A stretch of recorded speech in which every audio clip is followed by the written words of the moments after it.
আপোনালোকক দেখুৱাম বুলি ভাবিছোঁ। এইপিনে আছে আমাৰ ভাত,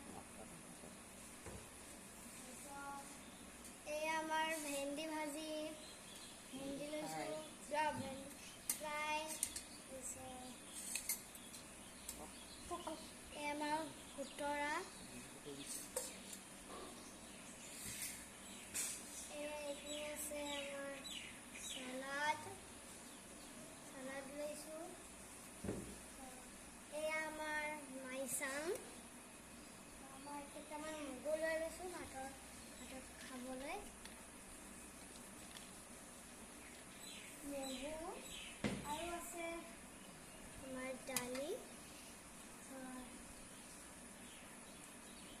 আমাৰ জলকীয়া দুটা লৈ লৈছোঁ বাৰীৰ, তাৰপিছত এইপিনে আছে আমাৰ আচাৰ। এয়াই আজি আমাৰ ভাতৰ থালি, ৰাতিপুৱা এনেকৈয়ে খাই যাওঁ আমি।